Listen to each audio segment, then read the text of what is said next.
Não está conseguindo ouvir. Isso dá um sinal. Bem, bom dia a todos. Então, hoje nós temos um seminário que vai ser ministrado pelo Paulo Setti. O título do seminário é Do Ruído ao Sinal, uma introdução à reflectometria GNSS.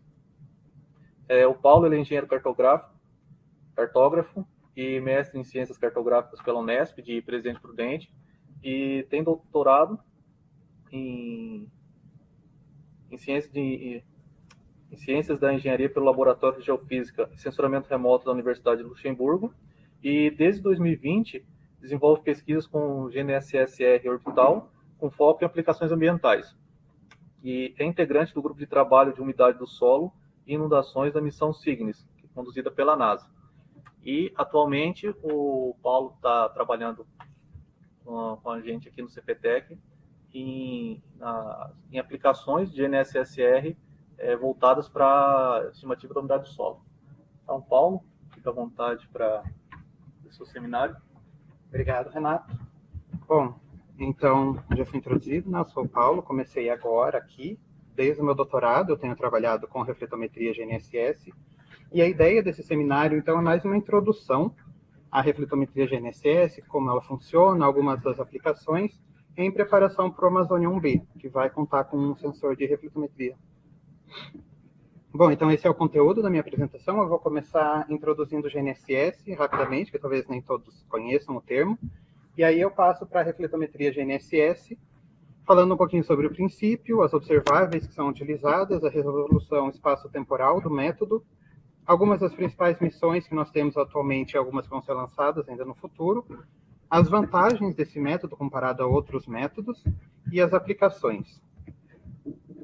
Bom, então o GNSS vem do inglês Sistemas Globais de Navegação por Satélite, que são basicamente todas as constelações de satélites artificiais que nós usamos para posicionamento, para determinação das nossas coordenadas aqui na Terra. Talvez nem todos conheçam o termo GNSS, mas todo mundo já ouviu falar de GPS, que é um dos GNSS, desenvolvido pelos Estados Unidos, para posicionamento, então para determinação da nossa posição aqui na Terra. Para que se tenha uma cobertura global, precisa de pelo menos 24 satélites em órbita, atualmente o GPS tem 31. A altitude desses satélites, de todos os GNSS, é em órbita MEL, então em média órbita, por volta de 20 mil quilômetros de altitude, e eles transmitem sinais na banda L, então numa frequência aproximada de 1,1 até 1,6 GHz. Além do GPS americano, que é o mais popular, tem-se outros GNSS operacionais. Então, o GLONASS, que foi desenvolvido pela União Soviética e é atualmente mantido pela Rússia, o Galileu, que é da União Europeia, e o Beidou, que é desenvolvido pela China. Todos eles têm umas características mais ou menos similares, algumas diferenças nas frequências, mas todas na banda L, e a altitude de todos por volta de 20 mil quilômetros. Então, a partir do GNSS, como que eu determino a minha posição aqui na Terra? Eu tenho os satélites orbitando em órbita MEL, numa altitude aproximada de 20 mil quilômetros, e eu conheço a coordenada desses satélites. Então, a coordenada x, y, z de cada um desses satélites é conhecida. Eu quero determinar a posição x, y, z na superfície da Terra, no meu receptor. Então, o que é feito é medir a distância do meu receptor até cada um desses satélites, e se eu tenho 3 satélites que eu consigo rastrear simultaneamente, eu gero 3 conjuntos de equações, e aí, a partir disso, eu consigo determinar a minha posição a partir da triangulação. Porém, o que é medido, na verdade, é a diferença de tempo que o sinal leva para sair do satélite até chegar no receptor. Então, na verdade, tem um outro erro que eu tenho que estimar, que é o erro do relógio do receptor, que ele não está sincronizado com um sistema de tempo. Então, isso adiciona uma quarta incógnita no meu sistema de equações, e eu preciso de 4 satélites, então, para determinar a minha posição, para determinar x, y, z, e o DTR, que é o erro do relógio do receptor. Como que é feito, então, essa medida de tempo entre o meu satélite e o receptor? Cada satélite ele tem um PRN, que é um pseudocódigo, que ele é pseudo-aleatório, porque é uma sequência de bits 0 e 1. A gente fala pseudo porque é aleatório, tem a mesma probabilidade de ser 0 e 1, mas na verdade é conhecido essa sequência para cada um dos satélites. O satélite, então, ele vai transmitir essa sequência de código, e o meu receptor ele vai gerar uma réplica local desse código, e ele vai tentar alinhar com o que foi recebido do satélite. Quando ele alinha, ele faz uma autocorrelação, que vai ter um pico ali nessa correlação, e então ali a partir ele consegue determinar a diferença de tempo que demorou para o sinal sair do satélite e até chegar no receptor. E a partir disso, então, eu tenho a minha distância. Mas, na verdade, a observável a gente vai chamar de pseudodistância, porque, na verdade, ela não é só a distância e tem alguns outros erros que fazem parte dessa observável que a gente vai receber. Então, a pseudodistância que a gente vai receber efetivamente as nossas observações é a distância geométrica entre o satélite e o receptor, mais o erro dos relógios, então o erro do relógio do satélite e o erro do relógio do receptor. Quando o sinal sai do satélite, até ele chegar no nosso receptor, ele vai atravessar toda a camada da atmosfera terrestre. Então, no GNSS, a gente divide em duas camadas principais, a troposfera, de 0 até aproximadamente 50 quilômetros, e a ionosfera, acima disso, que são as duas camadas que vão causar efeitos diferentes na propagação do sinal. E aí, então, eu tenho o atraso troposférico, ou da atmosfera neutra, e o atraso ionosférico. E um outro erro que vai ter também nessas observações é o multicaminho, que é o que é importante para a gente na refletometria.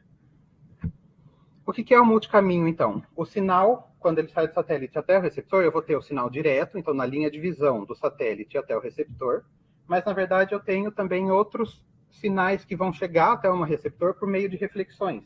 Então, se eu tenho um prédio, o sinal vai refletir, vai chegar no receptor. Uma árvore, o sinal vai refletir ou refratar e chegar no receptor, assim como na superfície do solo, o sinal reflete e chega no meu receptor de forma indireta. Esses são os sinais de multicaminho, que no posicionamento, quando eu quero determinar minhas coordenadas, isso é um ruído, é um erro que deve ser evitado ou mitigado, modelado, porque ele vai causar uma distância maior do que, na verdade, é entre o receptor e o satélite. E o sinal GNSS tem uma polarização circularmente à direita. Então, tem a combinação horizontal vertical e o sinal que sai do satélite é com uma polarização RHCP. Quando esse sinal reflete na superfície da Terra, ele troca de polarização. Isso vai ser importante depois, quando eu falar de algumas aplicações. Mas aí, então, ele troca de polarização e fica polarizado à esquerda. E pode acontecer também diversas polarizações, diversas reflexões, né? E aí ele vai trocando de polarização. Então, o ruído, que é do posicionamento, o multicaminho, na verdade, virou um sinal para a gente na refletometria, porque quando esse sinal reflete na superfície da Terra, ele vai mudar de acordo com as propriedades daquela superfície. Então, a partir disso, se eu modelo adequadamente, eu consigo determinar algumas variáveis geofísicas a partir desse sinal. E tem-se, então, a refletometria terrestre, que então eu tenho o meu receptor na superfície da Terra. Pode ser um receptor que a gente usa para posicionamento mesmo, e tem alguns adaptados, então, com uma antena para cima e uma antena para baixo. Mas, além do terrestre, pode-se também colocar um receptor num drone, por exemplo, numa plataforma aérea e numa plataforma orbital, que é o caso do Amazônia 1B. E então a refletometria orbital vai ser o foco dessa apresentação. E nada mais é do que, então, eu tenho meu satélite GNSS numa órbita MEL, o sinal sai do satélite, reflete na superfície da Terra e vai chegar num receptor de GNSS-R, de refletometria GNSS, que está ali numa órbita de aproximadamente 500 quilômetros normalmente. E aí, então, como que muda as propriedades do sinal de acordo com a superfície, para a gente determinar esses parâmetros geofísicos? Aqui, então, eu tenho dois exemplos. À esquerda, um ponto especular, e na direita, uma reflexão mais incoerente. Então, eu posso ter uma reflexão coerente ou uma reflexão incoerente de acordo com a superfície.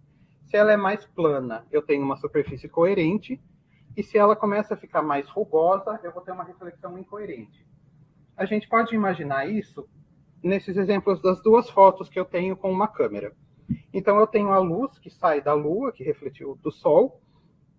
Ela vai refletir ali naquela superfície do lago, que está bastante plano, à esquerda.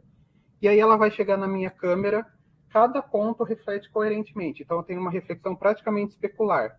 E aí eu consigo desenhar a forma da Lua no lago. Agora, quando eu tenho uma reflexão incoerente, quando a superfície está bastante rugosa, bastante agitada, como ali, por exemplo, na superfície do mar, cada raio de luz que chega e reflete no mar, ele espalha. Eu não vou ter uma reflexão coerente, então ele vai espalhar para diversas direções. E aí o que vai estar chegando na minha câmera são sinais vindos de diversas direções. Tanto que nessa segunda foto eu não consigo desenhar, delimitar certinho o contorno da Lua, porque o sinal espalhou naquela região. E aí a mesma coisa vai acontecer com os sinais de GNSS. Quanto mais plana for a superfície, maior vai ser a potência do sinal que eu vou receber. E quanto mais rugosa for a superfície, eu vou ter ali uma zona de espalhamento ao redor do ponto especular, e eu vou receber sinal dessa região também, e aí a potência do sinal ela vai ser reduzida. A observável básica, então, que a gente recebe do satélite, é o mapa de atraso Doppler, o DDM. Então, novamente, tem esse ali à esquerda, em cima, uma ilustração numa superfície plana, e ela vai se tornando mais rugosa. Quando a superfície é plana, que é o vermelho ali, então eu tenho o pico da autocorrelação do sinal que eu tinha mostrado anteriormente. Ela é bastante acentuada, né? Então eu tenho um pico e depois ela decresce rapidamente, porque chegou do ponto especular. E aí, conforme ela vai ficando mais rugosa, então do verde para o azul ali naquela figura, eu vou ter uma potência reduzida, então o pico ele vai ser bastante reduzido e ele se alonga no eixo do atraso do sinal. Então, o mapa de atraso Doppler é um mapa bidimensional, então eu tenho duas dimensões. Uma é o atraso desse sinal, então eu vou medir a potência do sinal refletido para vários valores de atraso, e no outro eixo eu vou ter o Doppler, porque como tanto o meu satélite GNSS quanto o meu satélite GNSS-R, o receptor, eles estão se movimentando, eu vou ter uma variação na frequência Doppler desse sinal. E aí, então, eu meço a potência para cada fração de Doppler e de atraso, e eu vou ter esses mapas que está à esquerda embaixo. O primeiro ali é uma reflexão coerente, então eu tenho um pico bastante acentuado no centro do DDM e quase nada em volta dele. Ali a potência chega a 10 a menos 17 do sinal. Agora, o outro da direita é uma reflexão mais incoerente. Então, eu tenho o pico ali ainda, o ponto máximo em vermelho, só que ele é 10 a menos 18, então ele é um sinal uma potência reduzida, comparado ao especular. E ele vai ter essa forma de ferradura de cavalo, porque eu vou ter um atraso vindo, sinais vindo com um atraso maior, além do ponto especular, por causa daquele espalhamento que ocorreu. Então, eu tenho o meu ponto especular e o sinal que vem depois dele com uma potência reduzida. E aí no Doppler também eu vou ter essa característica de ferradura de cavalo. Bom, o DDM, então, era uma observável bidimensional. Em diversos casos, para facilidade, a gente tenta transformar ela numa variável unidimensional, então tentar representar o DDM a partir de um único valor. Aqui tem algumas dessas, se bem que agora com o aprendizado de máquina e essas coisas está aumentando a quantidade de estudos usando o DDM inteiro, mas ainda assim tem diversas aplicações que a gente usa apenas um valor para representar o DDM. Uma dessas coisas é o valor máximo do DDM, então eu basicamente vou medir só a potência no ponto máximo, e ele vai representar o meu DDM. E aí uma reflexão coerente tem um valor máximo maior do que uma reflexão incoerente. Eu posso calcular também um indicador de coerência, que é basicamente eu pego a média ou a soma da potência nessa região no centro do DDM, então ali com aquele retângulo em vermelho no primeiro DDM, e eu divido isso pela potência fora dessa região. Quanto mais coerente for o DDM, maior vai ser a potência no centro e menor vai ser a potência em volta. Então, isso me dá um valor maior de coerência comparado com incoerente, que aí eu tenho uma potência menor no centro e eu ainda divido por um valor maior fora dessa região. Então, isso é um indicador de coerência. E aí, outros termos que podem ser usados também para representar o DDM, que são usados principalmente para a velocidade do vento nos oceanos, é o Leading Edge Slope e o Trailing Edge Slope, que basicamente, então, eu traço um perfil ao longo do atraso no DDM na região do máximo, e aí, então, eu vou ter essa curva antes e depois do meu ponto máximo. Quanto mais incoerente for o meu DDM, maior vai ser a inclinação dessa curva, quase ficando horizontal depois do DDM, porque eu vou ter mais atraso ali. E quanto mais coerente, eu vou ter quase que um triângulo, né? E como eu determino, então, o ponto de reflexão do meu sinal? Porque, na verdade, eu tenho diversos satélites de GNSS transmitindo sinais continuamente. Como o meu receptor vai definir qual sinal que ele vai captar? Ele segue algumas condições. A primeira é de que o caminho total entre o meu satélite GNSS, o transmissor, o ponto de reflexão na superfície e o meu receptor, eles têm a menor distância possível. A segunda é que o ponto especular ele deve estar localizado na superfície da Terra. E a terceira condição é que o ângulo entre a onda incidente e a onda refletida, em relação à normal do elipsoide, o elipsoide é a superfície de referência que a gente usa para modelar a Terra no GNSS. Então, o ângulo entre esses dois sinais, em relação à normal do elipsoide, ele deve ser o mesmo. Então, o meu ângulo de incidência é o mesmo do ângulo de reflexão. E aí, a partir disso, então, eu seleciono os sinais que eu vou captar no meu satélite. A gente tem atualmente mais de 100 satélites GNSS operacionais. Isso significa, então, que eu tenho pelo menos uns 30, 40 visíveis em qualquer ponto da Terra. O que vai limitar, então, o número de observações é quantos canais o meu satélite receptor tem. Se ele tem 4 canais, ele vai selecionar só 4 desses canais que satisfazem essas condições e que estão na região da antena que tem um melhor padrão de ganho. Bom, partindo agora para a equação, então, para que modela essas observáveis, é a equação do radar bistático, tanto para reflexão incoerente quanto para reflexão coerente. Então, na reflexão incoerente, que é a primeira equação ali à esquerda, a potência do meu sinal incoerente vai ser função de diversos parâmetros de calibração, que incluem, por exemplo, a distância entre o satélite e o meu ponto de reflexão, e o meu ponto de reflexão e o meu satélite receptor, além da potência do sinal transmitido, então qual é a potência do sinal que saiu do GNSS, além do padrão de ganho das antenas, tanto do GNSS quanto do GNSS-R. E aí o que vai determinar ali a potência é o coeficiente de espalhamento que vem do DDM. Quando o sinal é coerente, a equação ela já fica um pouco mais simplificada, é essa da direita acima, e o que vai modelar é a refletividade da superfície. Eu vou falar um pouquinho mais sobre ela depois. Mas, na verdade, no mundo real, os sinais eles não são normalmente nem totalmente incoerente, nem totalmente coerente, então é uma mistura desses dois sinais, e aí a potência total é a soma da incoerente com a coerente. Falando agora da refletividade da superfície, ela acontece mais nos continentes, então não nos oceanos, porque nos oceanos as ondas causam um espalhamento maior do sinal, então normalmente a gente usa a refletividade para aplicações nos continentes.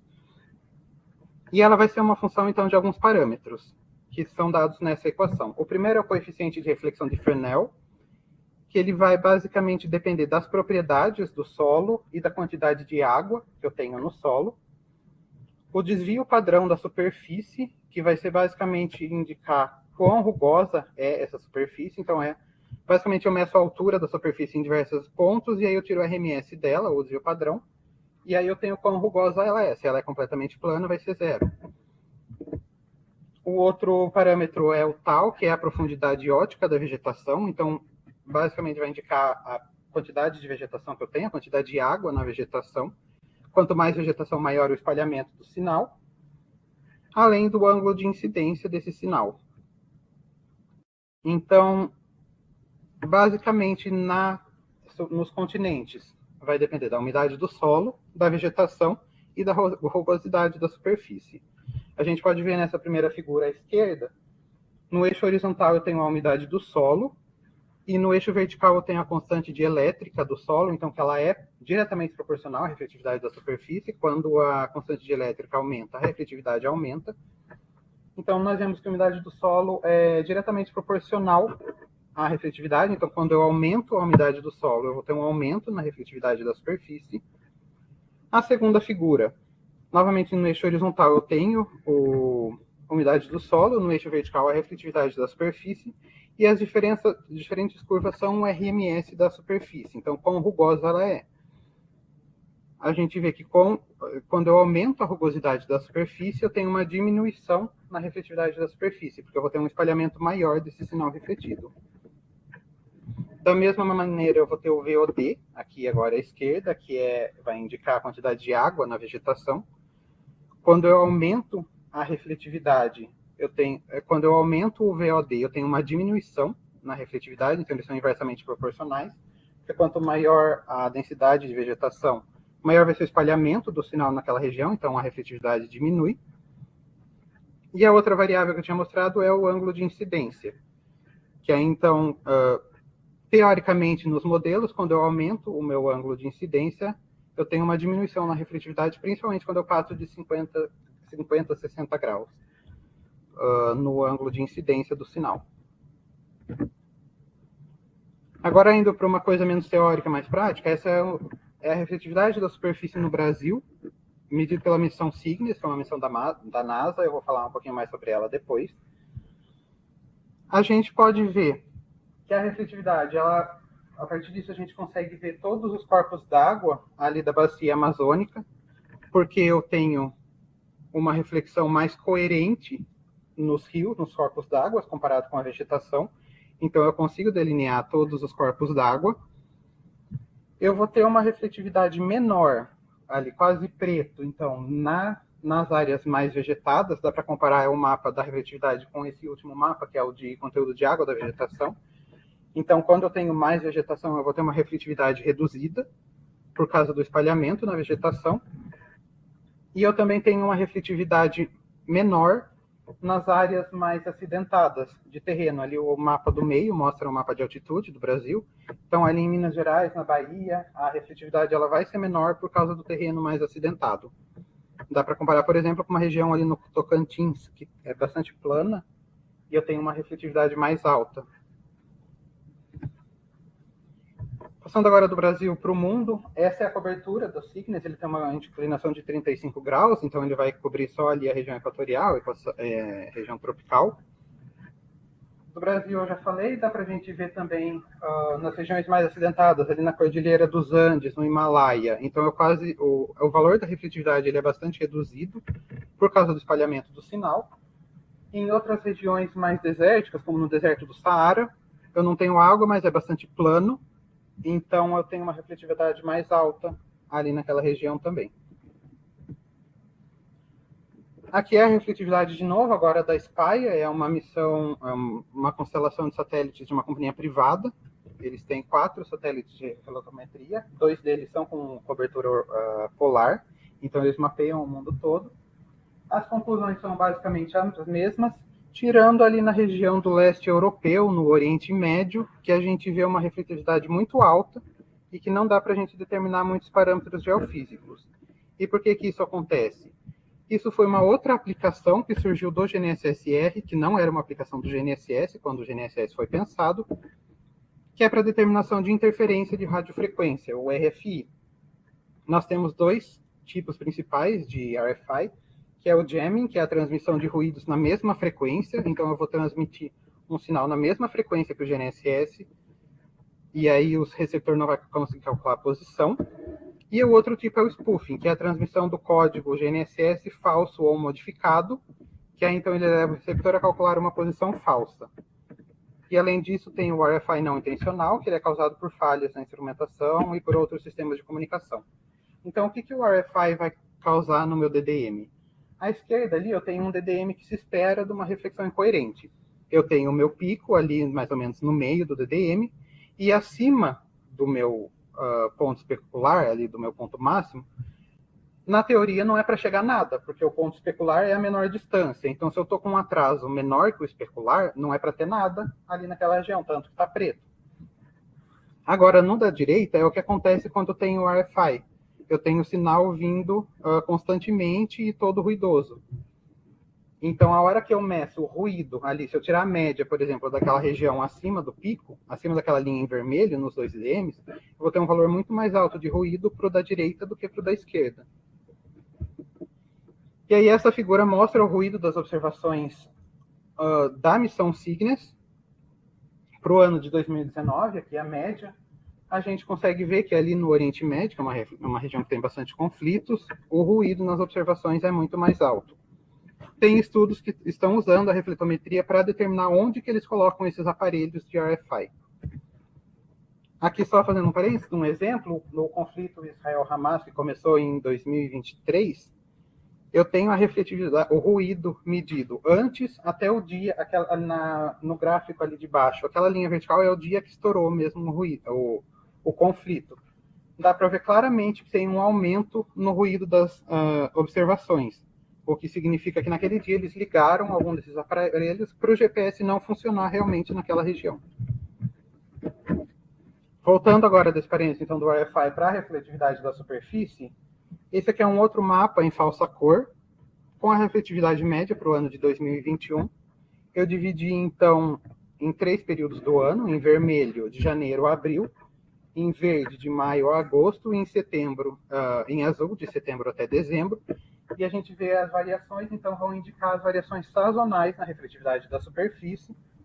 Ali, por exemplo, no Pantanal, no Brasil, eu tenho uma cor mais rosada, que seria a combinação do vermelho com o azul, que é a região de chuva, a época de chuvas na região. Então, ela aumenta a minha refletividade de dezembro, janeiro, fevereiro, porque é o período do ano que está todo inundado ali. As regiões que estão em branco, elas sempre têm uma refletividade alta, como no Saara, por exemplo, então não tem variação de umidade do solo, então vai ser praticamente constante.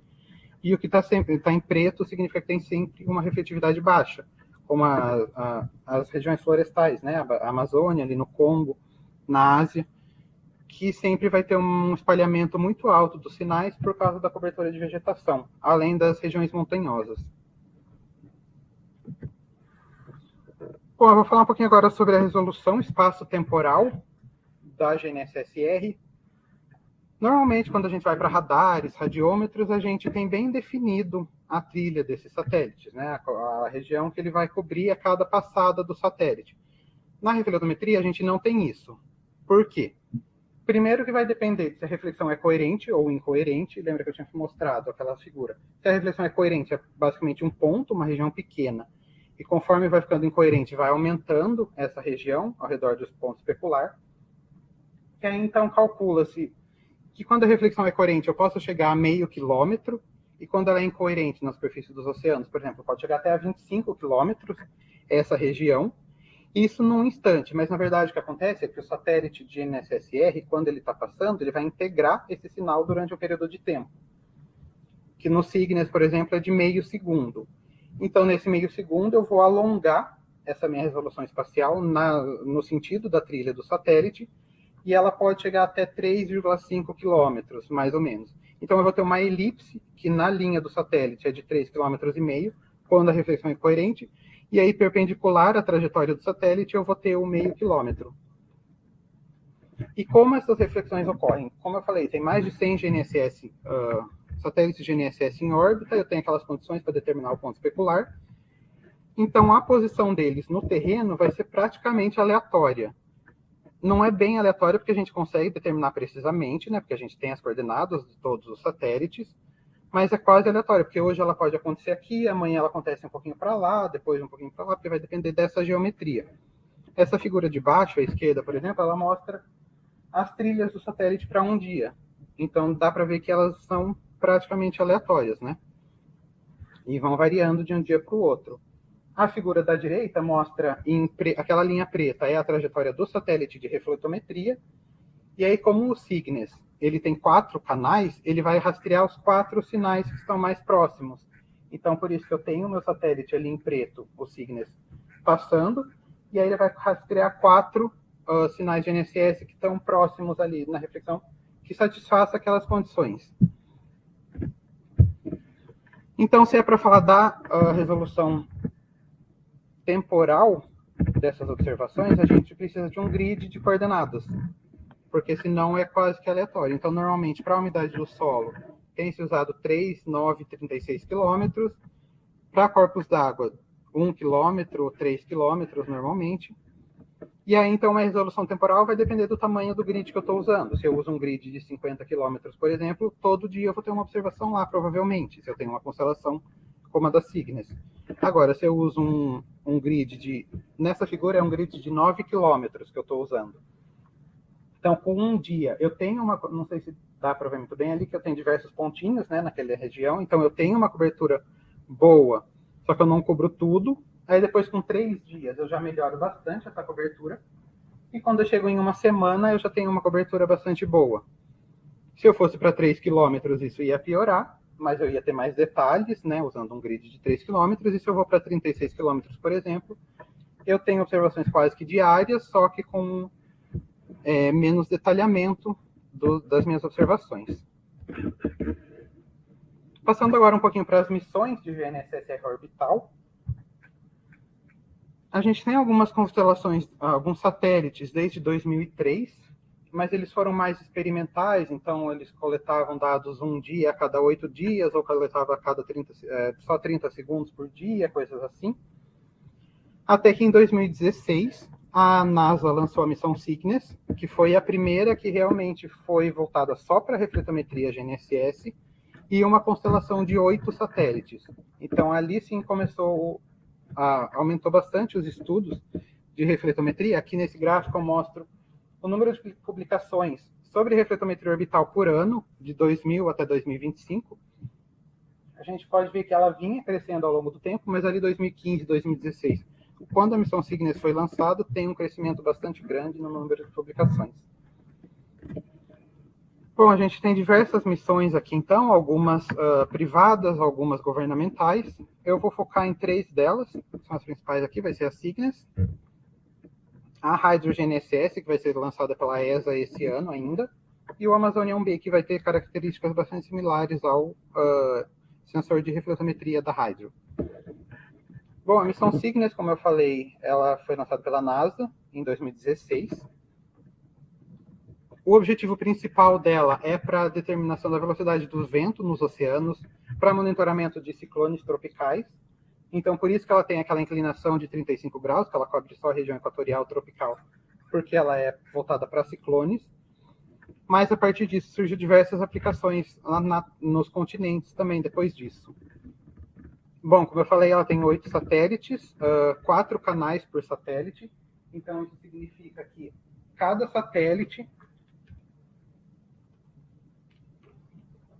satélite vai rastrear 4 sinais a cada meio segundo.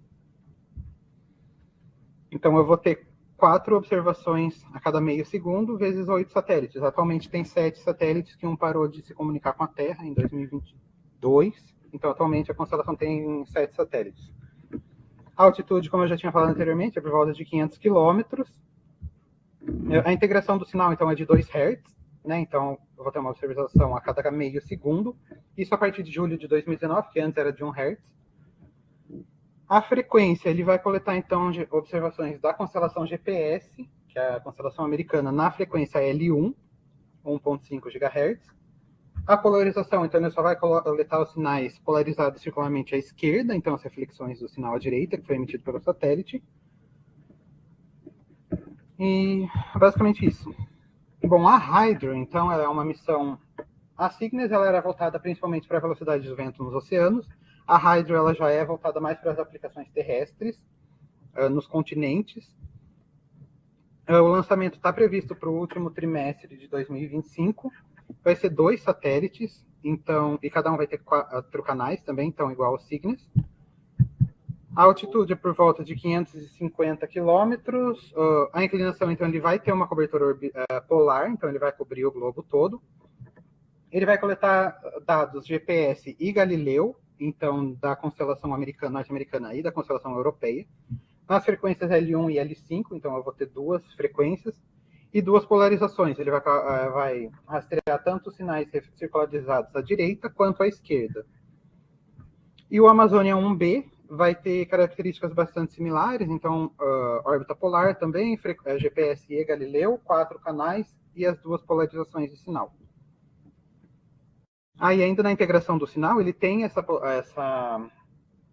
o período de 1 Hz, então eu vou ter uma observação por segundo para 4 canais, né, por satélite, mas ele também tem um canal coerente, que é capaz de rastrear com 250 Hz. Então eu vou ter muito mais detalhamento e uma resolução espacial bem melhor, da ordem de centenas de metros.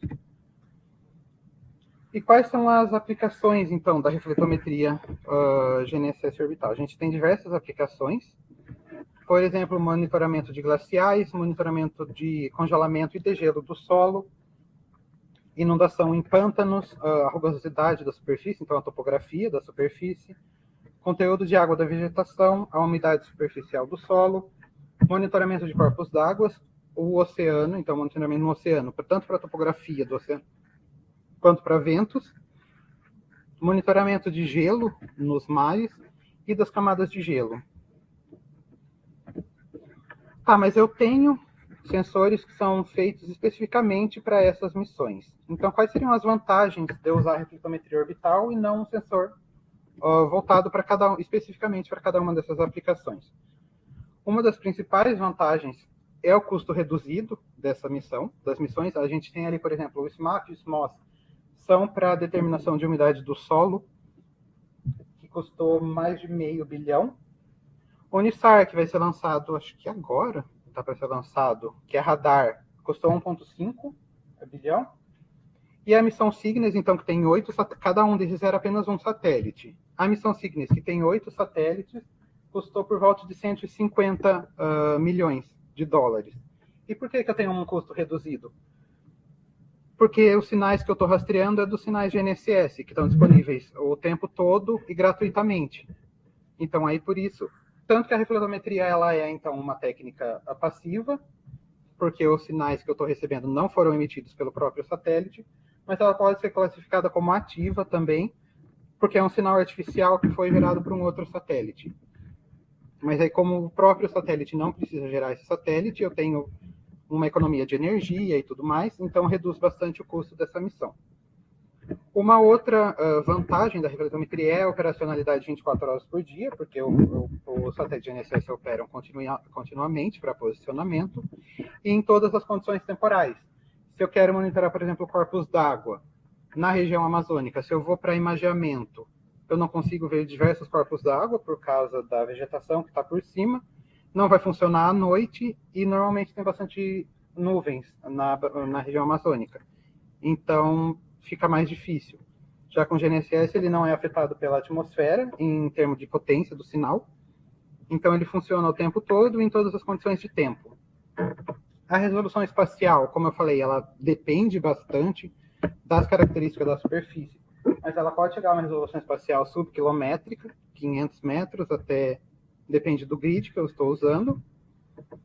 A resolução temporal, ela pode chegar a ser diária ou até subdiária, se eu tenho uma constelação de satélites, como a Cygnus. E, além disso, os sinais GNSS, eles operam na banda L, então eles penetram até certo ponto na cobertura vegetal. Isso que permite a visualização dos corpos d'água na Amazônia, como eu tinha mostrado anteriormente. Bom, passando agora das vantagens para as aplicações, é bem geral, assim, sobre as principais aplicações.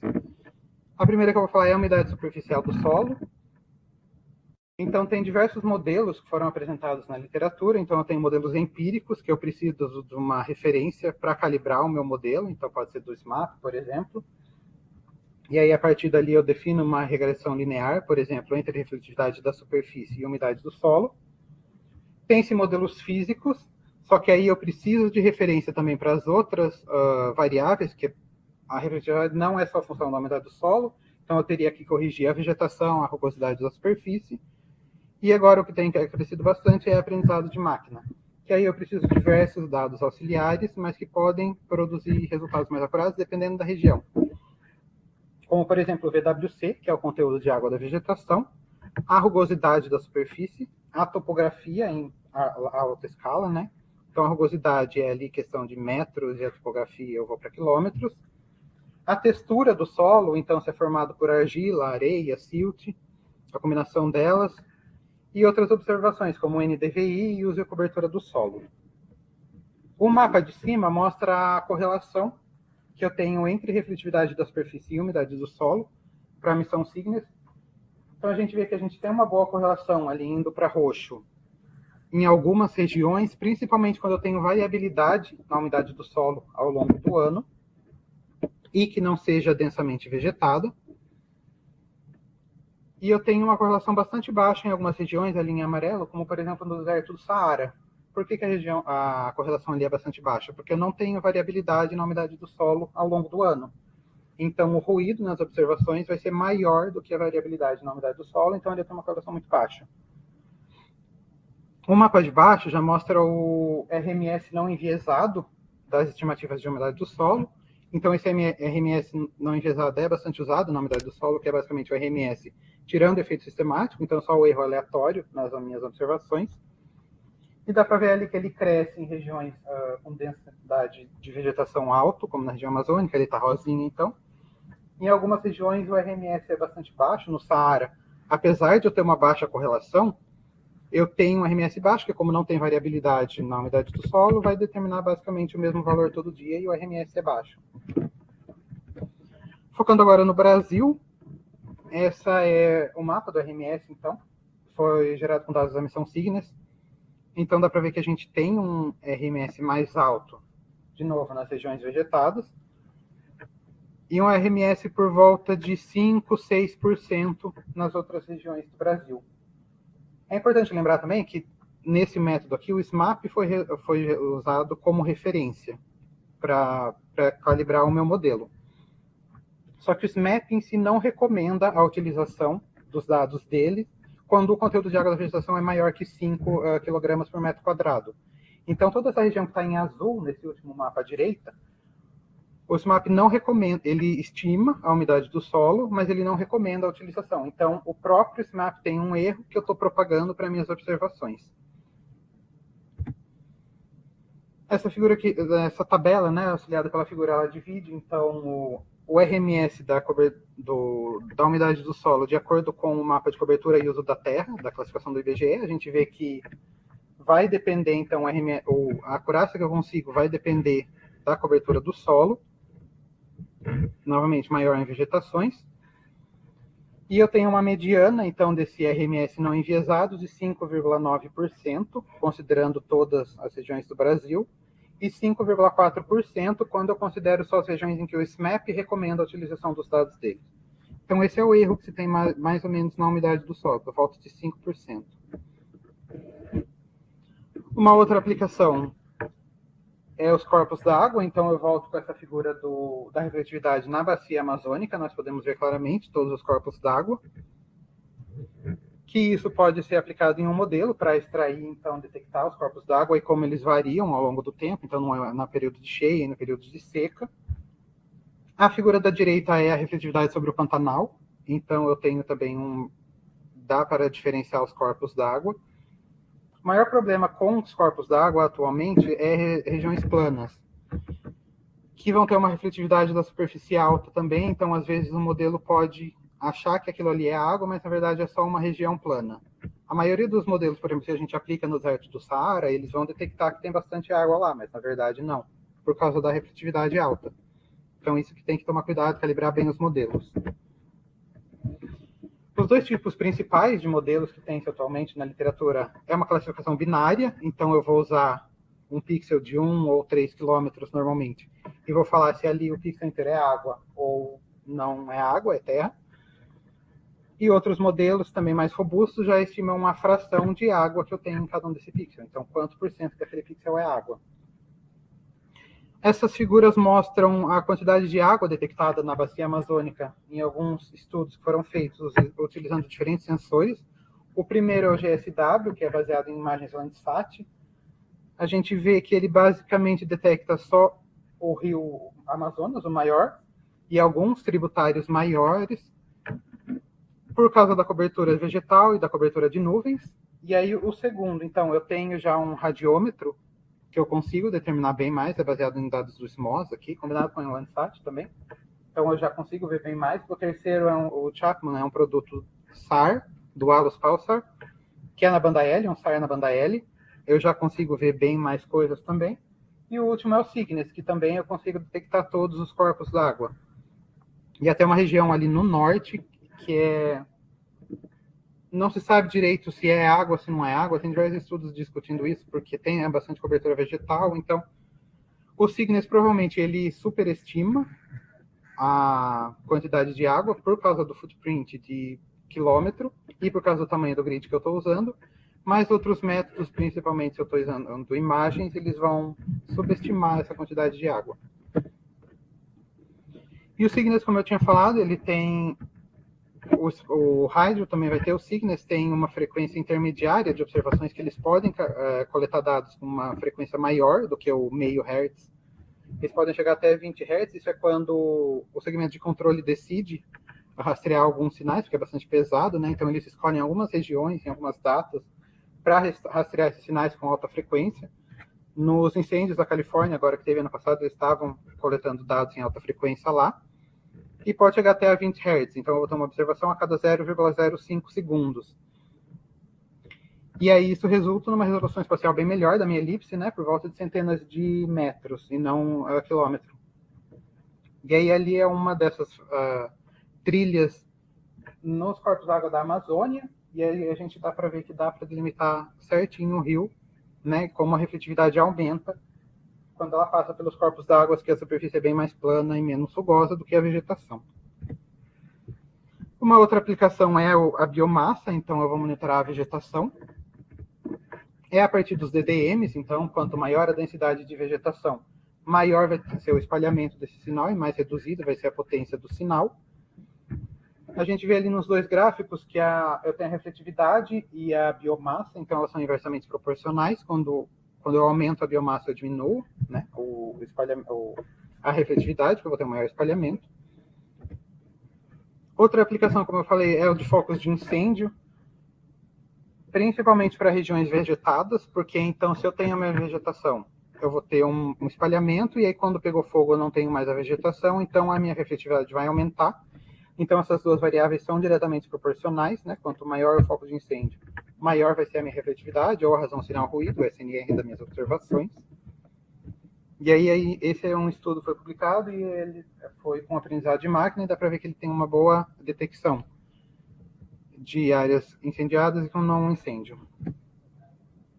Uma outra aplicação é congelamento e degelo de solo nas regiões temperadas, que então vai depender da refletividade da superfície e da permitividade do solo, que eu tinha falado anteriormente que ela aumenta conforme eu aumento a umidade do solo.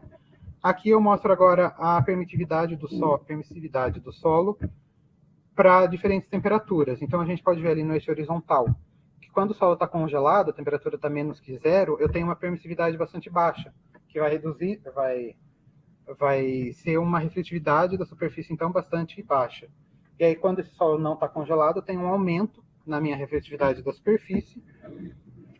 Então quanto maior a área congelada do solo, menor é a minha refletividade, como mostra essa outra figura, que é a série temporal, né, de refletividade em azul. E em vermelho é a razão entre a área congelada e a área não congelada. Quando eu aumento a minha área congelada, eu tenho uma diminuição na refletividade da superfície. Isso foi bastante importante na Ucrânia, no conflito Ucrânia-Rússia agora, que eles estavam com bastante problema disso para passar os tanques de guerra, essas coisas, numa região que estava congelada, e aí não estava mais congelada, então era basicamente lama, e eles não estavam conseguindo passar. Então essa é uma das aplicações e que seria bastante importante monitorar, né, o que está congelado, o que não está. Uma outra aplicação é a velocidade do vento na superfície dos oceanos. É a aplicação principal da missão Cygnus, que vai depender também das características do DDM. Então a gente vê que quando a velocidade... Aqui eu tenho 3 DDMs para diferentes velocidades de vento nos oceanos, então para 2, 7 e 10 metros por segundo.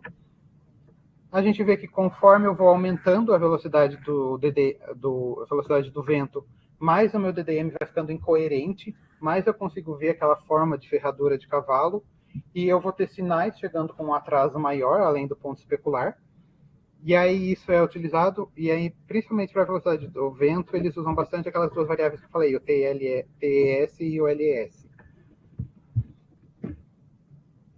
Uma outra aplicação é para altimetria.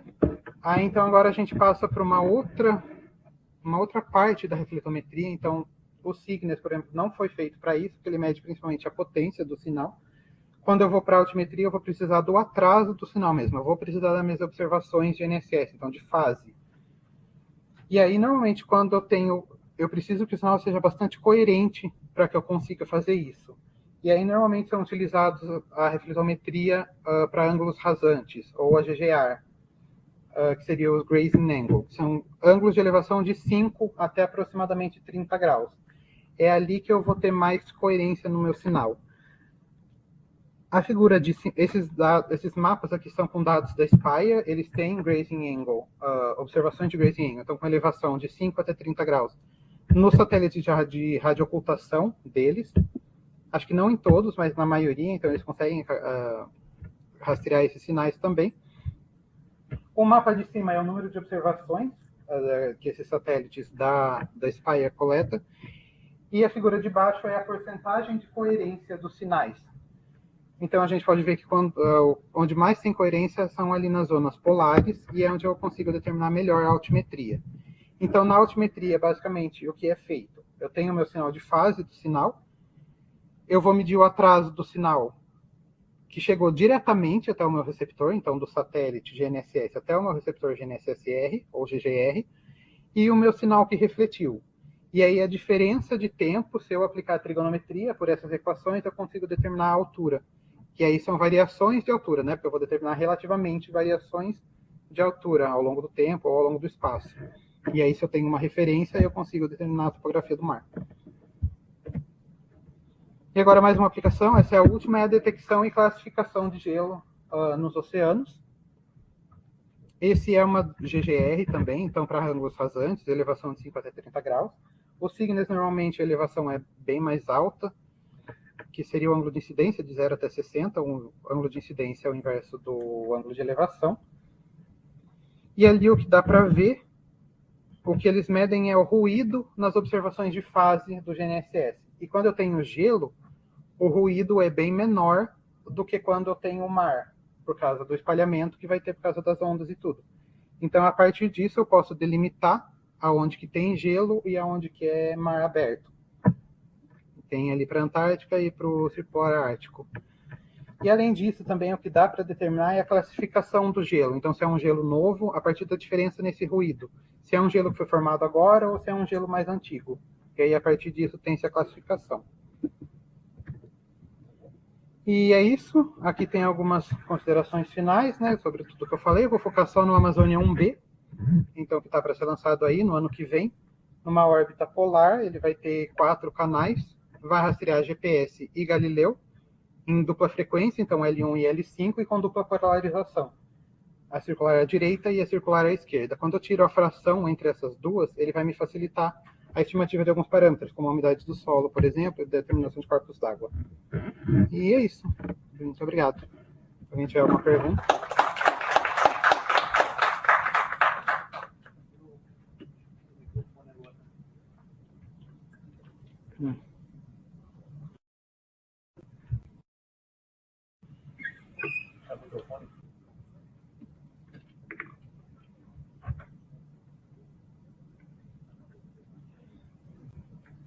Perguntas?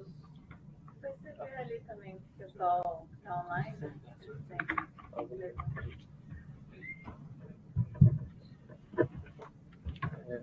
Tá pensando aqui também. Caiu. Caiu o quê? Tá ligado, hein? Não sei, eu só saí. Ah, você saiu? Eu só tirei da tela cheia aqui. Agora voltou. Tem alguém online? Mas dá para parar de compartilhar também agora, né? Então, volta ali. Pode.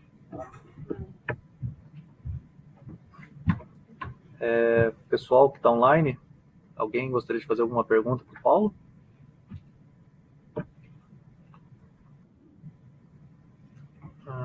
Tem Manuel Sávio.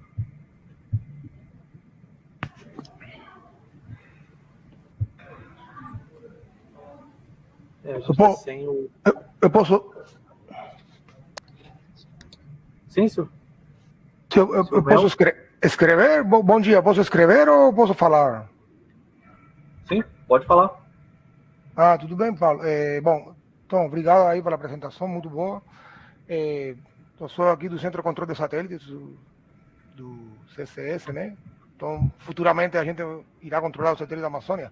A minha pergunta era dirigida mais assim em torno a alguns fenômenos específicos que acontecem na ionosfera de baixas latitudes, sobretudo no Brasil, né? Mas em geral perto do Equador geomagnético. Esses fenômenos atrasam o sinal GNSS em particular, afeta mais o L1 e o E1 do Galileu. E como vocês como tem historicamente, ou já pensaram se isso poderia interferir, por exemplo, no atraso da fase do sinal, na hora de determinar ou de usar algumas aplicações? O atraso ionosférico do sinal e também tem um atraso troposférico, por exemplo, quando tem regiões de maior umidade relativa no ar, também consegue atrasar o sinal, consegue afetar sobretudo a amplitude, né? Então, como isso cria, se isso poderia criar algum viés na hora do tratamento das medidas dos observáveis diretamente aí do sinal. Isso. Tá. Sobre o atraso ionosférico e troposférico, que é bastante importante, né? Quando a gente está no posicionamento, como que isso vai para a reflectometria, certo?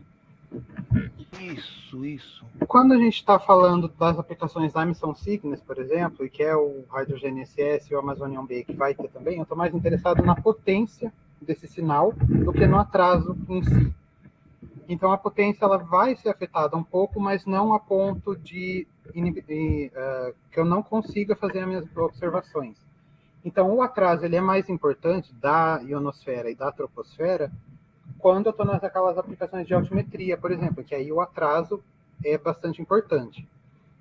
Mas como eu estou interessado no meu DDM, na potência desse sinal, ainda que eu tenha um atraso um pouquinho maior ou um atraso um pouquinho menor, ele não vai alterar as características da superfície de onde ele refletiu. Pode dar um pouquinho de problema na determinação do ponto especular, porque aí isso depende do atraso desse sinal, mas isso não é significativo.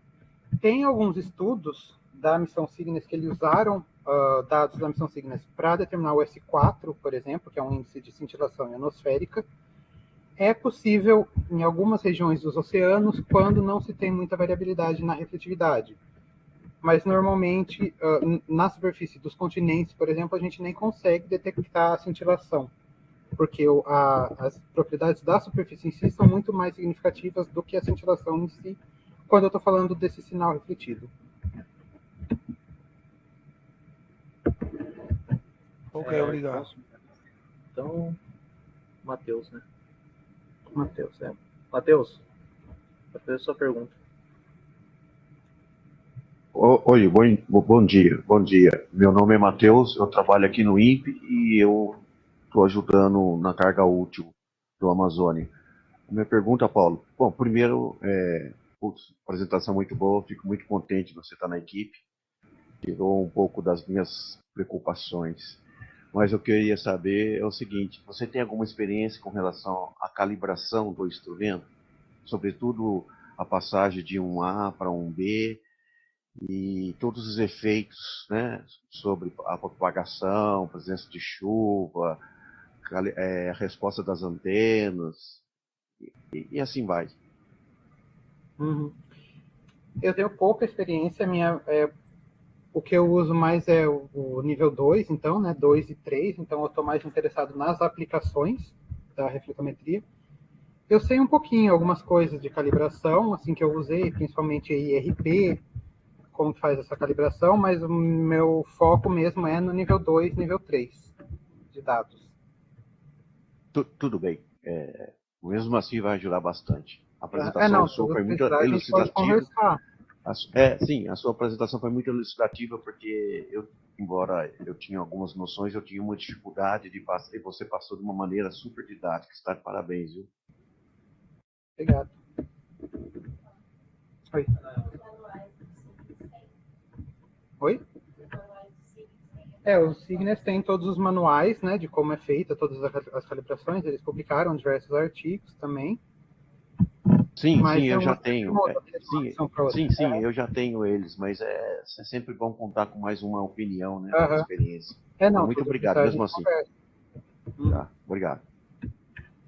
Paulo, primeiramente eu tenho que dar os parabéns para a equipe do Amazônia, no sentido de ter trazido você aqui para a DSA, tá? Eu tenho que ficar o registro de que eu sempre me esforcei, eu me preocupei em a gente usar mais da geodésia na meteorologia, e nunca consegui. Eu acho que agora a gente está conseguindo criar um grupo, né, de geodesista, né? Então eu fico muito feliz de você, também eu, né, fico muito feliz de você estar aqui com a gente, tá? Então eu acho muito entusiasmado nesse projeto, tá? Bastante interessante, e principalmente nesse aspecto de aproximar mais, de criar essa massa intelectual da geodésia dentro da meteorologia, né? Eu estou no grupo de assimilação de dados, então a gente é muito mais um usuário, mas sempre me preocupei em a gente ter um grupo maior de pessoas dentro da DSA, uma divisão, um pedaço da DSA, dedicado a aplicações da geodésia, especificamente na época, né, que eu me preocupava com isso, era pensando na radiocomputação. Tem algum esforço também, né, Renato, no sentido de radiocomputação com satélites brasileiros. Há muito tempo, muito antes do GOES 2, o Brasil já tinha a intenção de colocar um receptor na órbita equatorial, né? Então, uma história interessante que o Brasil acabou não indo à frente, mas com o COSMIC 2 mostrou o quanto é importante aquela iniciativa que o Brasil tinha. Mas ainda está em projeto, então ainda tem muita expectativa nisso também, da radiocomputação. Mas agora, com a reflectometria, e isso sendo indo à frente no Amazônia 1B, eu acho excelente, tá? Porque aí a gente vai criar mais ainda esse grupo, pessoas formando na pós-graduação, né, dentro do tema, né? Então a Linda está aqui, um exemplo, e eu espero que mais. Então a gente vai avançar muito. Então, desculpa me alongar aqui, mas eu acho que vale a pena o registro dessa sua inclusão. Quando você estava terminando seu doutorado, a nossa preocupação era realmente essa, para onde você iria, se não aqui, né? E a gente conseguiu. Então, excelente, tá? Agora, com relação à minha pergunta, eu fiquei curioso no sentido do posicionamento do ponto especular, né?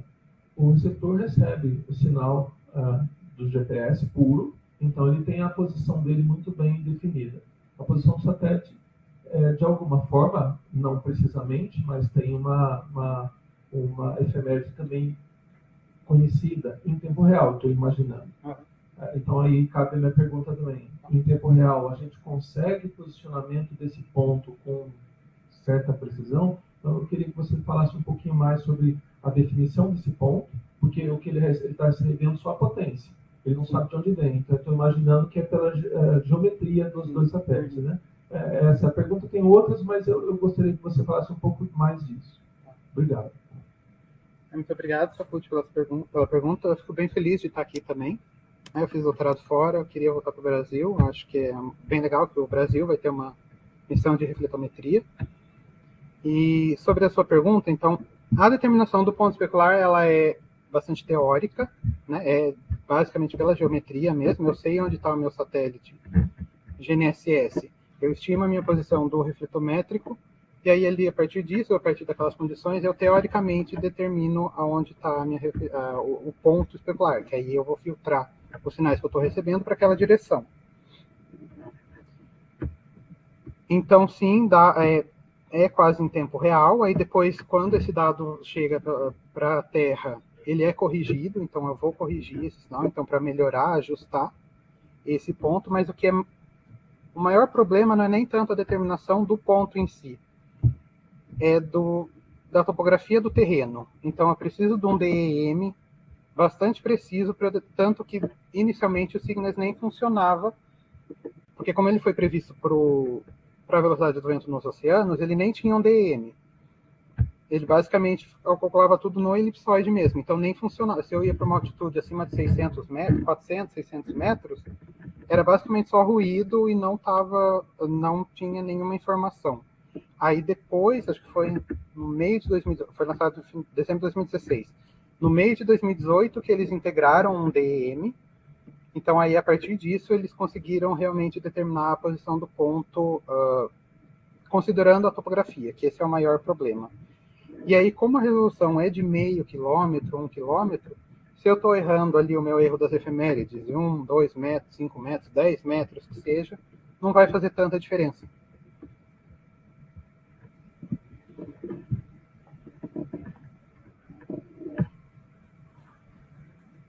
Bom, Matheus, primeiro, tá funcionando? Isso. Então, eu sou a Daniela, eu também entrei agora para trabalhar com GNSSL, né, na equipe do Amazônia Day. E a minha primeira dúvida é bem semelhante à dele, em relação ao ponto especular. Eu também estou com essa questão, porque eu sei que com as duas posições, do transmissor e do receptor, eu consigo achar esse ponto especular, né? Uhum. Mas e se esse ponto, eu considero uma superfície da Terra, né? Eu considero um modelo da Terra, WGS-4 ou algum outro modelo. Uhum. Mas esse ponto ele pode cair, por exemplo, em uma altitude. Se estiver no Sim. continente, ele pode cair numa montanha ou numa altitude que eu não conheço. Uhum. E na hora que eu vou calcular a área a área do solo que contribui para o sinal que foi refletido, eu perco um pouco dessa precisão, né? Eu Uhum. perco um pouco. Então, se é diferente. Então, se eu estou no oceano e vou calcular essa área, eu tenho um modelo. Uhum. E se eu estou no continente, eu tenho um outro modelo. É isso mesmo. Eu estou com essa dúvida. Assim, o cálculo dessa área que contribui para o sinal que está sendo refletido, eu tenho que considerar, então, onde ele está sendo, onde eu estou, Uhum. para fazer um cálculo diferente. Não é que é outro modelo, é o que eu estava falando. O que precisa é integrar um modelo de terreno da superfície. Então, eu vou ter um grid com a altitude dos pontos. Porque senão eu vou estar calculando realmente em função do elipsoide, né? Que aí para os oceanos, considerando próximo do geóide, vai ser mais ou menos aquilo lá. Mas agora, quando eu vou para o continente, eu preciso integrar um DTM, um modelo de terreno, a isso. Porque aí eu vou ter a minha posição, e aí eu propago para a altitude em que eu estou realmente, onde o ponto realmente refletiu. Perfeito. E outra coisa, quando eu estou no terreno, no caso, então eu estou numa região continental, a minha área, eu calculo para o oceano que tem um grid, e para continente eu também vou ter um grid espalhado. Ou eu vou calcular só o centro, só o pin central daquele ponto, no continente. Você vai ter o ponto central, que vai ser ali o pico do meu DDM, e eu vou ter uma região em volta. Que aí isso vai depender... O que vai separar é a diferença no atraso e no Doppler. Do Cygnus eu não vou lembrar agora, eu acho que é 250 Hz no Doppler e o atraso é 0,0 alguma coisa. Então eu vou integrando no DDM para esse valor o BIM de atraso e de Doppler, ao redor daquele ponto especular. Obrigada. Eu estava com essas dúvidas também. E outra coisa, quando você mostrou a refletividade, a fórmula da refletividade, ela estava, se não me engano, considerando só a polarização LHCP, né? Então, eu tenho o comportamento da umidade do solo, da refletividade do solo, em função dessa polarização. Você sabe se na polarização RHCP, como pode ser essas medidas, se elas vão melhorar, se eu vou ter uma estimação melhor ou se eu vou ter uma estimação pior, como elas vão influenciar na estimação desses parâmetros de umidade? Então, a polarização à direita, o RHCP, o que significa? O sinal refletiu de novo pelo menos 2 vezes. Então, ela é bem mais ruidosa do que a LHCP, porque eu vou ter diversas... ele vai refletir mais de uma vez, né, para que eu tenha de novo a polarização à direita. Então, se a gente olha mapas da refletividade na polarização à direita, ele é bem mais ruidoso e eu não tenho tanta variação na refletividade, como eu tenho, por exemplo, se eu mudo 10% na umidade do solo, eu vou ter variação na LHCP. Na RHCP vai ser bem mais ruidosa, talvez eu não consiga distinguir muito bem isso. Mas se eu combino as duas, se eu tiro então a razão entre a esquerda e a direita, aí isso vai me ajudar um pouco a determinar a rugosidade da superfície, principalmente. Porque se eu refletir duas vezes numa superfície mais rugosa, a potência vai ser bem menor do que numa superfície plana. Então, se eu tiro a razão entre os dois, isso vai me ajudar, pelo menos, a eliminar um pouco da rugosidade da superfície, e isso facilita a estimativa da umidade do solo, ou da vegetação, ou o que for. Muito obrigada. Imagina.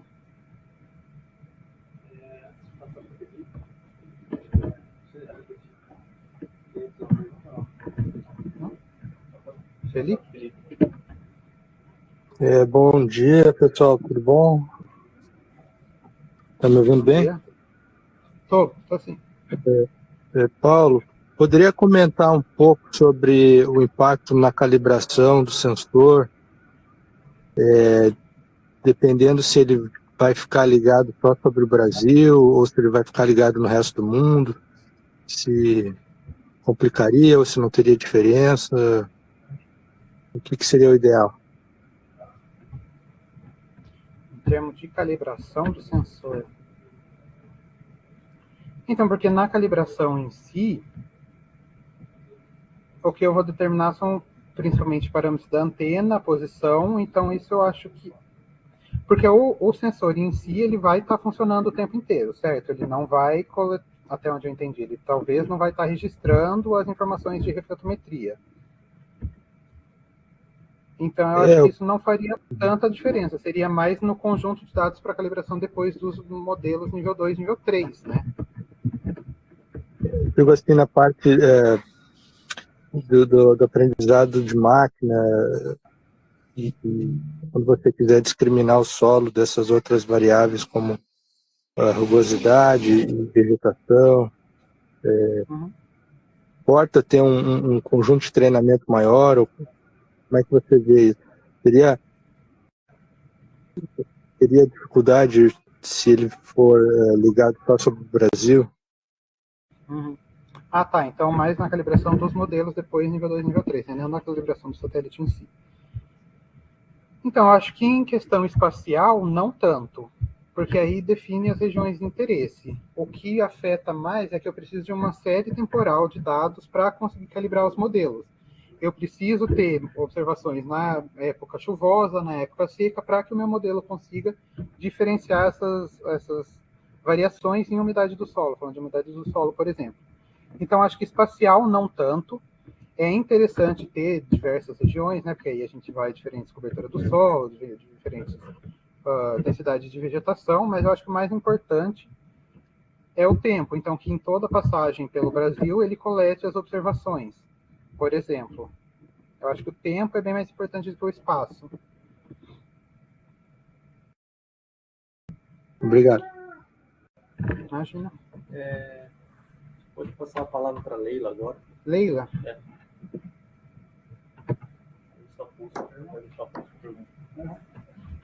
Leila? Oi, bom dia.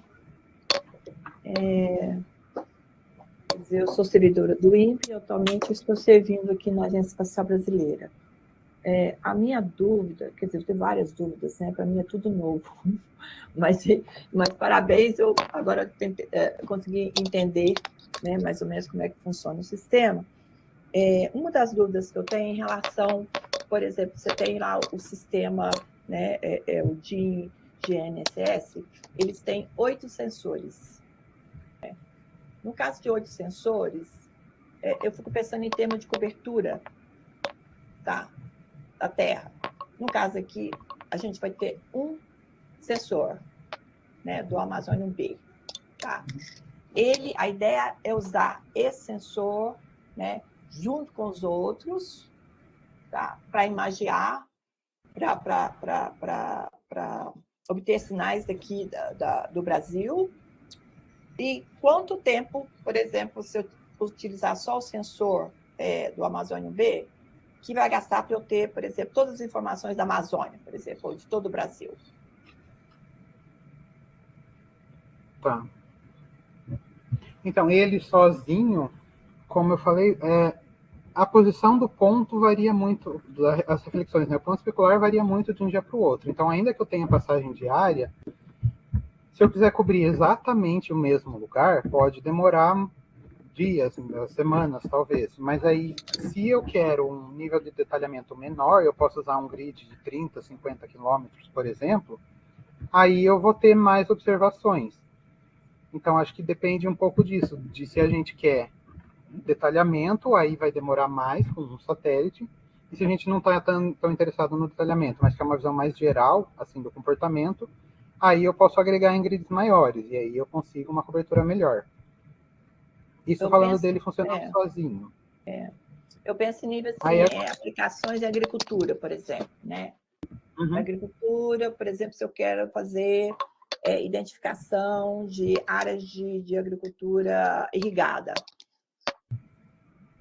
Por exemplo, é um nível mais detalhado, né? Porque eu tenho os talhões, né? Uhum. Aí eu precisaria de observação subquilométrica, né? Então, com um satélite já fica mais difícil de eu cobrir o mesmo ponto todo dia. Precisaria realmente de uma constelação de satélites. Então, a gente tem diversas constelações, né, que daria para integrar, o Cygnus, a Hydra vai ser lançado. A China tem algumas também que são públicas, e aí tem as privadas, né, Spire, tem uma dos Estados Unidos agora que está lançando também a Muon Space. Então, aí sim, o que precisaria seria calibrar esses diferentes sensores para que eu pudesse integrar os dados. Porque então o padrão de ganho das antenas é diferente, ou vai ser tudo meio... não vai ter a mesma refletividade, né? Porque vai depender da capacidade de cada sensor. Então, e que varia também de cada sinal, GPS, Galileu. Então, o que precisaria fazer uma intercalibração entre essas diferentes missões, e aí sim é possível combinar. Hoje, por exemplo, atualmente o sistema da NASA, né, que eles que têm 8 satélites, né, eles já conseguem, por exemplo, já ter essa resolução mais detalhada, com 8. Isso. Não, aí eu tenho uma cobertura bem melhor, né? Porque aí com 8 satélites eu consigo, em uma semana, eu consigo cobrir o globo todo com uma resolução de 9 quilômetros. Ainda assim, o que pode ser feito também é não agregar em um grid, que aí eu vou ter aquela observação pontual, só que aí ela vai demorar bastante para se repetir. Mas não necessariamente eu tenho que colocar num grid. Eu posso usar cada observação por si só, mas aí ela vai ter aquele meio quilômetro, só que ela não vai acontecer todo dia, né? E nem no mesmo lugar. Certo. Eu fico pensando também, isso é mais assim, no nível mais de diretoria do INPE, né? Como já existem outros satélites, né, com esse sistema, né, em termos assim de cooperação, né, da gente ter acesso a esses dados de uma forma mais, né, da gente ter esses dados para o mapeamento aqui no Brasil, né, e realmente ter essa capacidade também de fazer essa intercalibração entre sensores para a gente ter uma coisa assim que possa ser aplicada, ter mais aplicações, né, em resoluções mais detalhadas. Mas muito obrigada, foi bem esclarecedora a sua apresentação, tá? Você está de parabéns. O que eu entendi é que você terminou um doutorado nessa área. Isso, eu fiz doutorado, 3 anos de doutorado e depois 2 anos de pós-doc, também em refletometria. Ok, muito obrigada. Imagina. Bem, antes de passar a palavra do Sapus, que levantou a mão, você poderia comentar, então, mais um pouco sobre essa ideia dessa intercalibração entre satélites e se tem alguma iniciativa sendo pensada para ter talvez uma constelação virtual de satélites com esse tipo de sensor? Uhum. Então, está sendo discutido. Começou a ter um pessoal de Barcelona e da NASA que iniciou essa discussão. Ainda está bem no campo das ideias, né? Não tem nada feito ainda, mas que tem essa ideia realmente de coletar dados de todos os sensores de refletometria tanto das companhias privadas quanto as governamentais, por um período ali de pelo menos 6 meses de dados, né? Então, no globo todo, ou onde cada missão cobre, para fazer essa calibração. Então, é uma ideia da gente também tentar se inserir nesse grupo, né? Depois do lançamento do Amazônia, para realmente trabalhar na intercalibração dos sensores para que a gente possa combinar todos e aí sim desenvolver mais aplicações.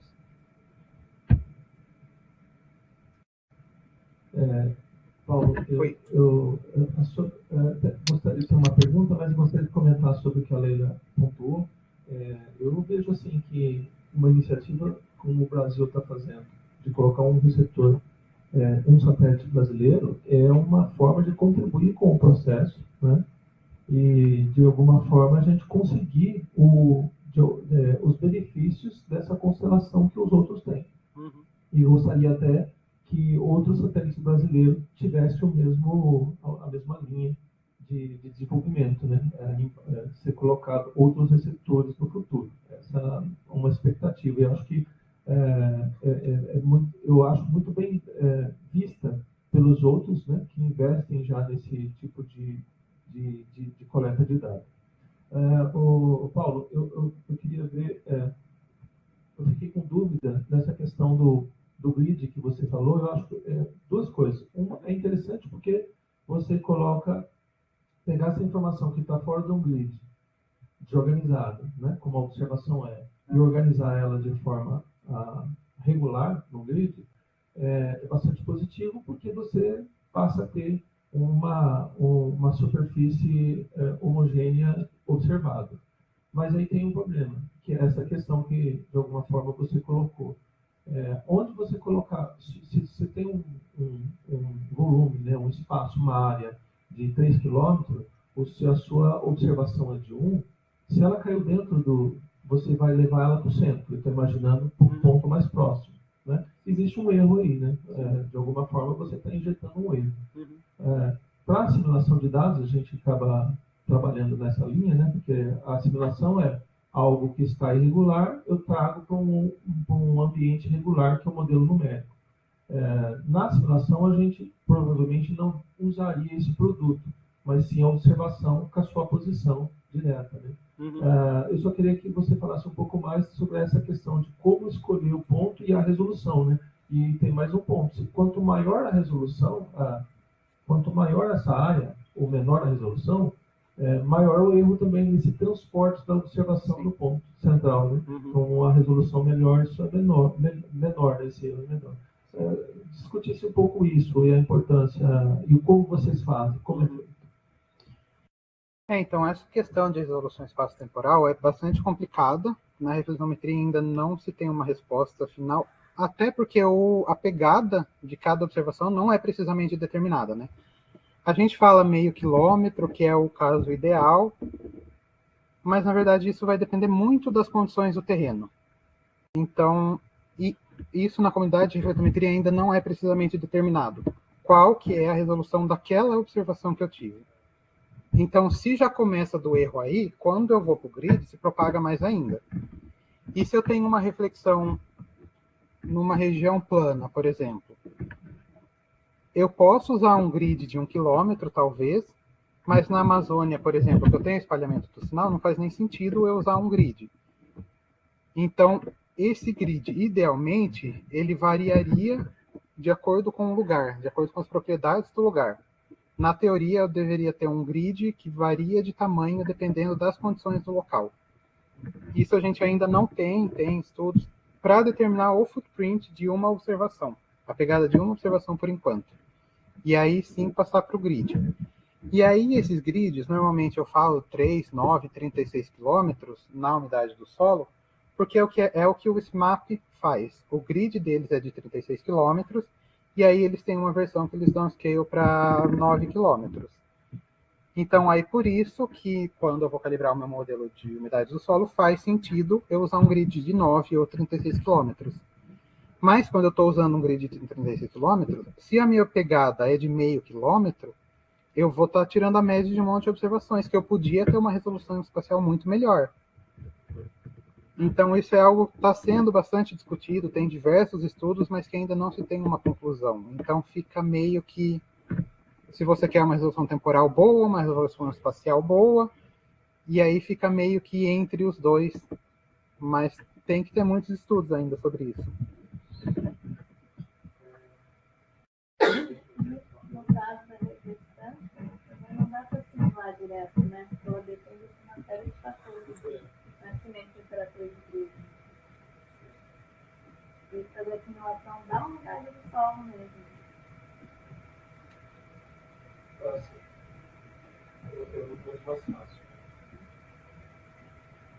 Tem uma pergunta no chat ali. Se você quer responder. Ele pergunta, na verdade, está mais para cima. Se os dados são públicos ou Conseguimos privados. acessar os dados ou são privados ainda? Então, os dados da missão Cygnus são públicos. Todos os dados da missão estão lá. Algumas das missões chinesas também públicas têm os dados online. Tem uma de Taiwan também, a Triton, que tem os dados públicos, e aí as outras são privadas. Eu acho que tem público mesmo é Cygnus, essas chinesas e a Triton, de Taiwan. E do TDS tem do TDS. E a do TDS tem também. E aí algumas das missões privadas, né, como a Spire, a Mion, eles estão bastante interessados em colaborações. No meu doutorado eu usei dados da Spire por um acordo com a ESA, então a gente teve acesso a dados, porque para eles também é algo bastante novo, então se a comunidade científica está trabalhando nisso, para eles é vantajoso também, né? Então normalmente eles estão interessados em colaborações. Aí depende da burocracia e tudo, mas no geral... Na verdade, né, essa questão da resolução, a gente não pode esquecer também que a umidade do solo não é algo que muda repentinamente. Né? Uma observação feita, ela tem uma vida útil, né, relativamente maior até do que outras variáveis. Então, não necessariamente você precisa revisitar aquele ponto constantemente. Né? Isso é um ponto positivo para a metodologia. Sim. Mas a minha questão aqui, Paulo, você tem falado que aumenta-se o número de satélites da constelação, mas sempre com 4 canais.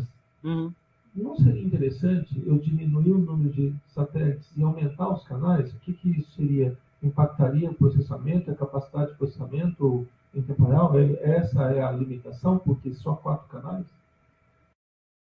Tem um pouco disso. Tem a Spire mesmo, tem os 2 satélites dela coleta de 20 a 32 sinais simultaneamente. Então eles têm de 20 até 32 canais. Mas aí depende também, nem todos, porque aí o ângulo às vezes não é bom, então não é sempre que eles vão ter todas essas observações. Que isso vai limitar um pouco, porque sai um pouco da área de ganho da antena, coisas desse tipo, e aí tem mais ruído do que a observação em si.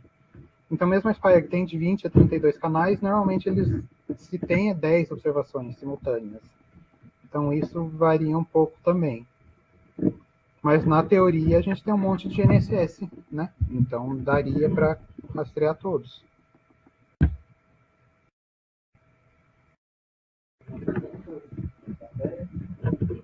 Online também não? Bem, então a gente pode encerrar o seminário e, bem, gostaria de agradecer pela todas as informações e a atenção que o Paulo deu para a gente. Então,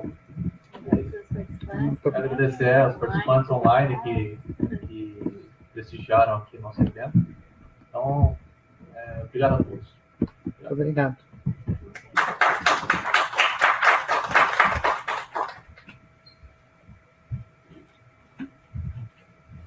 Aqui? Não, acho que dá para não dá para sair, mas acho que eu vou conseguir finalizar a gravação. Acho que encerra. Acho que eu só consigo sair da...